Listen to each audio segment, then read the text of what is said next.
Manchester City have just beaten Liverpool 4-1 in a massive dent to the Reds' Champions League hopes, and it's yet another defeat where the blame seems to rest partially with their right back. Hello there everybody, Adam Cleary, FourFourTwo, and we simply have to talk about Trent Alexander-Arnold, and specifically how Manchester City's entire approach for targeting him was to not really target him. Right, here you are then, Manchester City 4, Liverpool 1, and this is nominally how the teams lined up. Obviously, we've talked before about how Man City actually do this whole box midfield thing where they move stones over and all, but we'll just ignore that for now. This is pretty much how they were set up. And quite early on in the game, even the commentators seemed to pick up that City seemed to be playing Kevin De Bruyne more or less directly off Julian Alvarez. Like if you look here, with and without the ball, De Bruyne appears to be pushing about as high up as Alvarez does, kind of making the system more of a 4-2-4 thing. But believe it or not, this was part of a system Man City had come up with that was designed to target Trent Alexander-Arnold, despite it being fully 60 yards on the other side of the pitch. You see, Liverpool aren't stupid. In a game like this, they're going to offer Alexander-Arnold a little bit more protection, either from the midfielder covering over or the defender just staying a little bit tighter. They weren't going to let Man City get at him directly. And the way they did that was when they did have Liverpool penned back defending, De Bruyne would then go back the opposite direction, vacating the space he'd sort of pushed into to find this kind of area here. And the reason he was doing that was because the idea was to then get the ball to De Bruyne in space, and Alvarez was making this run. He wants to get into this space between Konate and Alexander-Arnold, because one thing Alexander-Arnold isn't doing well this season is A, keeping a nice line with the rest of his back four, or B, tracking runners. And you can see it here, De Bruyne pulls off the Liverpool defence, he gets that ball in, Alvarez gets round the back and very nearly gets a goal from it. And they repeated that time and time again in the first half, trying to get De Bruyne into this area here to get a ball over the top of the defence to exploit the hole that Alexander-Arnold was leaving. And just to demonstrate how much of a weakness they thought he was in this team, plan B for City was literally just to slowly move the ball around to the opposite flank to see if he could get Grealish in a one-on-one with him, because again, something else he's not doing particularly well this season is defending one-on-ones. Every single part of Manchester City's game plan was designed to target Trent Alexander-Arnold, and that's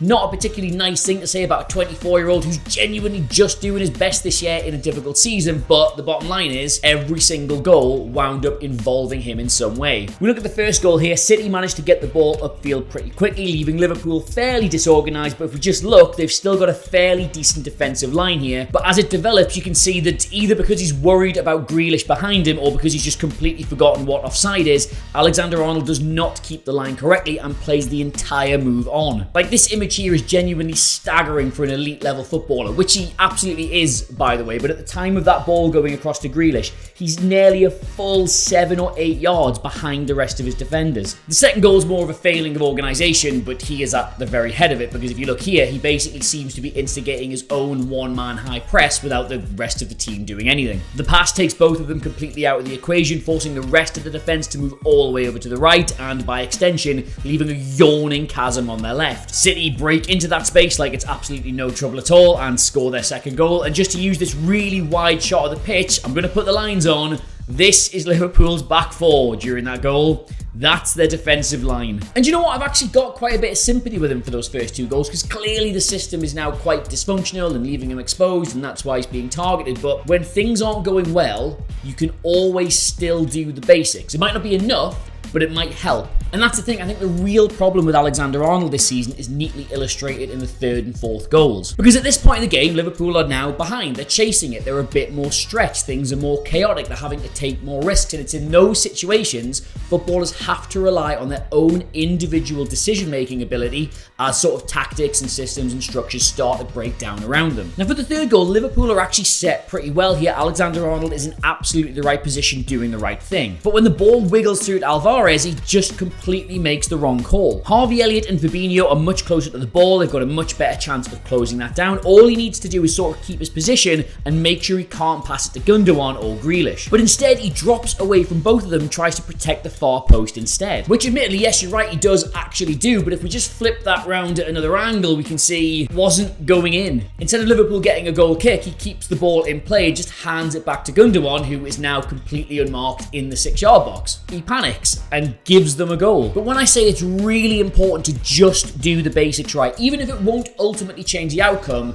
the fourth goal shows you exactly why. Liverpool are really going for it at this stage of the game. They are pushing up, they're desperately trying to get back into it. There is nothing Trent Alexander-Arnold can do about being left that exposed at this point. That pass basically isolates him 2v1 with Grealish and De Bruyne, and that is a horrible situation for any defender to be in, and there was nothing he did wrong to get there. And there's also nothing he can do about Grealish playing that ball for De Bruyne, because there's literally two of them and only one of him, and it's a good pass and it's a good run. That's not his fault. But what he can do is the basics. And the basics in this situation are, you have a 5-yard head start on Jack Grealish. You know exactly what Kevin De Bruyne is going to do.